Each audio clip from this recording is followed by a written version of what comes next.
अस्सलाम वालेकुम नाज़रीन, पाकिस्तान प्रॉपर्टी लीडर्स से मैं राना अदनान मुदस्सर हूँ। हमारे यूट्यूब चैनल पे बहुत सारी वीडियोस जो हम लोग बनाते हैं रियल एस्टेट से मतलब ख़ासकर बहरिया टाउन को हम लोग फोकस कर रहे होते हैं और सेम टाइम में अभी गवादर, बहरिया टाउन लाहौर और पार्क व्यू सिटी के कुछ प्रोजेक्ट्स हैं उसको भी हम लोग मार्केट कर रहे हैं। अच्छा, आज का हमारा टॉपिक जो आपने टाइटल पढ़ लिया होगा कि बहरिया टाउन में जो प्रॉपर्टीज़ हैं वो कब्ज़ा ग्रुप से महफूज हैं या नहीं, और आया कि अगर कुछ ओवरसीज़ कस्टमर्स हैं वो लोग पूछ रहे हैं, लिख रहे हैं कि अगर हम लोगों ने चंद साल पहले प्रॉपर्टी परचेज़ की है तो आया कि जिस तरह पाकिस्तान के मुख्तलिफ़ इलाक़ों में छोटे बड़े शहरों में प्रॉपर्टीज़ के ऊपर कब्ज़ा हो जाता है या इस तरह के केस रिपोर्ट होते हैं और ऐसे ग्रुप्स होते हैं जो एक्टिव हो जाते हैं और आपकी प्रॉपर्टी पे कब्ज़ा करके आपकी ओनरशिप को डिस्टर्ब कर रहे होते हैं। तो फिर कोर्ट मैटर्स पे स्टे ऑर्डर्स आ जाते हैं या कोर्ट मैटर्स या लिटिगेशन में बात चली जाती है, थाना कचहरी को इन्वॉल्व करना पड़ता है। तो कुछ इस तरह के ख़तरात कहीं यहाँ तो नहीं है। तो देखें नाज़रीन, मैं आप लोगों को ये क्लियर करता चलूँ कि बहरिया टाउन माशाल्लाह एक बड़ा ज़बरदस्त इदारा है और बड़ा ज़बरदस्त अंदाज में काम कर रहे हैं। जहाँ तक डॉक्यूमेंटेशन या सिक्योरिटी सेफ्टी की हम बात करते हैं तो कस्टमर्स की फेवर में बहरिया टाउन हमेशा से काम करता है और हमेशा से बहरिया टाउन मैनेजमेंट ने इस चीज़ को जो है यकीन दहानी दिलाई है आप सबको भी कि इस तरह के मामला नहीं होंगे। अच्छा, बहरिया टाउन में जितनी भी डॉक्यूमेंटेशन है, जितने भी प्रॉपर्टीज़ हैं, फॉर एग्जांपल अगर कमर्शियल प्लॉट है, रेजिडेंशियल प्लॉट हो, अपार्टमेंट हो, विला हो, कोई दुकान हो, मकान हो, बहरिया टाउन का अमला, बहरिया टाउन का रिकॉर्ड कीपिंग यानी मेंटेनेंस का एक ऑफिस है, बहरिया टाउन का पोजेसन का डिपार्टमेंट अलग है, बहरिया टाउन का सिक्योरिटी इन्फोर्समेंट वाले इदारे अलग हैं, बहरिया टाउन की इंटेलिजेंस वगैरह अलग है। तो ये सारे के सारे जो इदारे हैं ये प्रॉपर एक्टिव हो के लोगों को वहाँ शिफ्ट करवाते हैं या अपने मामलात को ये क्लियर कर रहे होते हैं। ऐसा सवाल ही पैदा नहीं होता कि यहाँ पे जो है कोई भी ग्रुप इस तरह का एक्टिव हो जाए या कुछ लोगों को इस तरह के जो है कोई भी एक्टिविटी करने का मौका मिले। क्योंकि अगर कोई फॉर एग्जांपल मेरा ज़ाती प्लॉट है और मुझे वहाँ पे सिर्फ बैरिकेड भी करना है, डिगिंग करनी है, सॉइल टेस्ट करना है और मुझे वहाँ कंस्ट्रक्शन का काम शुरू करना है, तो उसके जो बड़े बुनियादी काम भी हैं उन सब कामों के अंदर बहरिया टाउन का अमला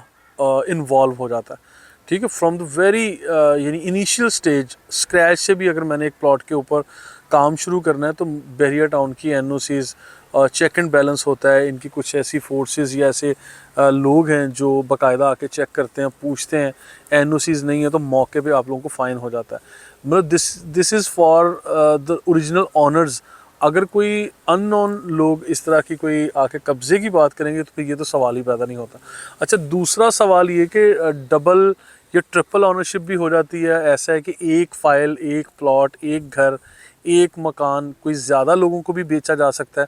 तो ये भी मुमकिन नहीं है बहरिया टाउन के अंदर। देखिए, बहरिया टाउन में बेसिकली किस तरह से मुमकिन नहीं है कि बहरिया टाउन आपके जो ओरिजिनल ऑनर हैं उसके बग़ैर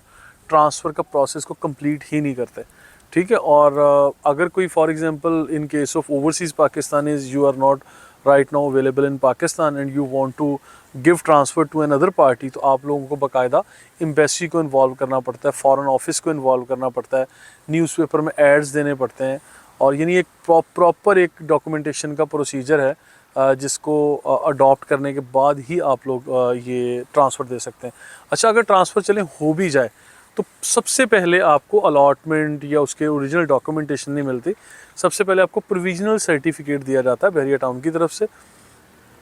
जिसमें तकरीबन 15 से 20 दिन का दौरानिया ऐसा होता है कि बहरिया टाउन आपको जो ओरिजिनल डॉक्यूमेंट्स हैं, जिसमें अलॉटमेंट लेटर्स हैं, जिसमें सर्टिफिकेट्स हैं या ट्रांसफ़र लेटर्स हैं, वो आप लोगों को प्रोवाइड करते हैं। But after 15 to 20 days wait आप लोगों को करवाया जाता है। ये एक इतने टाइम लाइन की इस दौरानिए की आप लोगों को जो है वो इंतज़ार करवाया जाता समझ लें, क्योंकि इस दौरान भी ट्रांसफ़र देने के बाद भी बहरिया टाउन का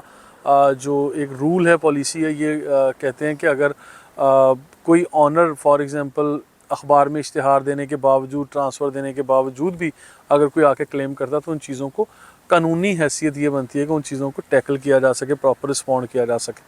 तो नाज़रीन, ये बिल्कुल आप लोग पुरसुकून रहें, पुरइत्मीनान रहें कि बहरिया टाउन में कम से कम इस तरह की चीज़ें नहीं हैं कि कब्ज़ा ग्रुप हो खुदा ना खास्ता I have been working with Bahria Town from last 10 to 11 years अल्हम्दुलिल्लाह। और ख़ासकर बहरिया टाउन कराची में ही मुझे तकरीबन कोई 7-8 साल या 9 साल का अरसा तकरीबन होने वाला है। और ऑन एंड ऑफ अगर सारा मैं ड्यूरेशन मिला लूँ, इससे पहले बहरिया टाउन लाहौर में मैंने सर्व किया है, बहरिया टाउन रावलपिंडी और इस्लामाबाद वाले में भी कुछ काम करने का मौका मिला है। लेकिन और कस्टमर से मेरा डायरेक्ट काम है। आप लोग यूट्यूब पे, सोशल मीडिया पे हमें एक्टिव देखते हैं, तो कभी भी ये कब्ज़ा ग्रुप वाली बात या कब्ज़ा ग्रुप वाला कोई भी ऐसा सेगमेंट या एलिमेंट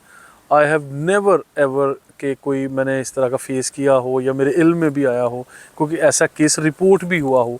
कि कोई एक छोटे से 75 गज़ के प्लॉट पे, 5 मरले के प्लॉट पे या 125 गज़ के प्लॉट पे किसी ने क्यों नहीं कब्ज़ा किया हो, मतलब कभी ऐसा मैंने नहीं देखा। अच्छा, फिर ये भी होता है कि 2 या 3 या 4 लोगों के नाम पे ऑनरशिप डॉक्यूमेंटेशन की जो बात करते हैं, तो उस पर भी सवाल किया जा रहा था। तो ऐसा भी मुमकिन नहीं है, क्योंकि बहरिया टाउन एक तो बायोमेट्रिक के बगैर ट्रांसफ़र नहीं देते, दूसरा नादरा का रिकॉर्ड इनके साथ सिंक होता है। फिर ओवरसीज़ के केस में आपको मैंने बताया कि पावर ऑफ अटॉर्नी का एक प्रॉपर प्रोसीजर है। और यहाँ पे फॉर एग्जांपल आपकी प्रॉपर्टी है और आप अपनी ही प्रॉपर्टी में जाके शिफ्ट होना चाहते हैं, इवन रेंट आउट करना चाहते हैं, तब भी आप ओरिजिनल ऑनर के बगैर या ओरिजिनल डॉक्यूमेंटेशन के बगैर अपनी प्रॉपर्टी को सिर्फ रेंट आउट ही नहीं कर सकते, ट्रांसफ़र कैसे कर सकते हैं। ये बहरिया टाउन के कुछ काम हैं जो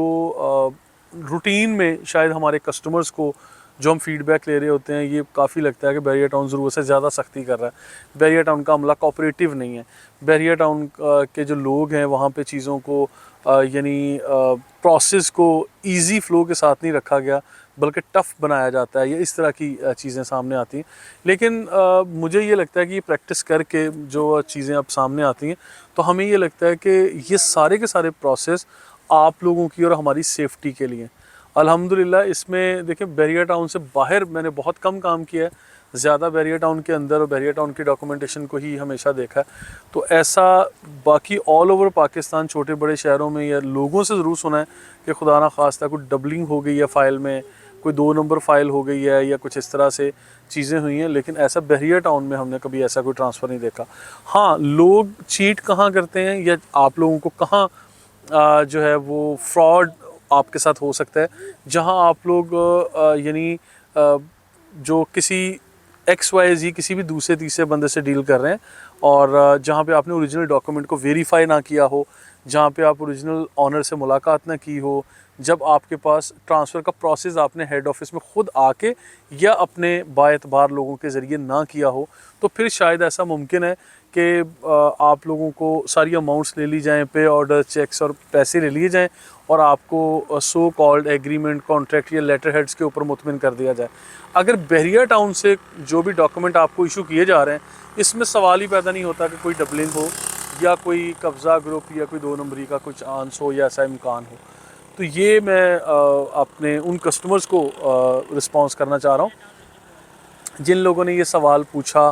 कि आया कि ऐसा मुमकिन है कि हम लोग मुल्क से बाहर हैं और कई सालों के लिए हम लोग बाहर रहते हैं, हम लोग 2 साल, 4 साल या 5 साल के बाद कभी हमारा पाकिस्तान चक्कर लगता है, तो आया कि कहीं ऐसा तो नहीं होगा कि हम लोग यहाँ प्रॉपर्टी परचेज़ करके जा रहे हैं या एक ऑफ़िस की, अपार्टमेंट की, मकान की, दुकान की बुकिंग करके हम लोग चले जाएं और पीछे जनाब कोई और कब्ज़ा करके बैठ जाए और फिर हमारी ऑनरशिप से ही हमें या इन्वेस्टमेंट से ही हमें हाथ धोने पड़े। तो नाज़रीन, ऐसा बिल्कुल नहीं है। आप लोग बिल्कुल पुरित्मीनान होकर बहरिया टाउन जैसे शानदार इदारे में इन्वेस्ट कर सकते हैं इंशाल्लाह। तो इसमें परेशानी का कोई लॉजिक नहीं बनता, क्योंकि प्रोसीजर को ही ऐसा स्मूथ भी किया गया है और ऐसा कॉम्प्लिकेटेड भी किया गया है, ऐसे प्रोसीजर्स बताए गए हैं जिसको अडॉप्ट किए बगैर आप एक ऑनर से दूसरे ऑनर के नाम पे प्रॉपर्टी ट्रांसफ़र कर ही नहीं सकते। अगर मेरा सगा भाई, मेरा बेटा या मेरे पेरेंट्स या मेरी औलाद भी या मेरी वाइफ भी मेरी प्रॉपर्टी किसी के नाम पे ट्रांसफ़र करना चाहेंगे, तो ये बहरिया टाउन अलाउ ही नहीं करता। ठीक है, ये बहरिया टाउन की रूल्स पॉलिसीज़ हैं। जब तक आप नहीं चाहेंगे, आपके ओरिजिनल ऑनर के बगैर ये पॉसिबल ही नहीं है। अच्छा, इसके बाद एक और सवाल है, उसके लिए मैं अलग वीडियो रिकॉर्ड करूँगा इंशाल्लाह। ये वीडियो लेंथी हो रही है कि इन केस ऑफ डेथ केस के सक्सेशन केस कैसे होता है विरासत में। फॉर एग्ज़ाम्पल, अगर एक इंडिविजुअल उसकी वफ़ात हो गई और उसके बाद वो प्रॉपर्टी के ऑनर्स कौन होंगे, बहरिया टाउन कैसे ट्रांसफ़र देगा, और या पूरे हमारे मुल्क में ये कानून कैसा है, कोर्ट्स क्या कहती हैं, हम लोग किस तरह से रिस्पॉन्ड करते हैं और हमें क्या क्या तरीक़ाकार है जिसको अडॉप्ट करना चाहिए, इसको हम अलग वीडियो में इंशाल्लाह रिकॉर्ड करेंगे। अभी तक के लिए इतना ही, इजाज़त दीजिए। अल्लाह हाफ़िज़।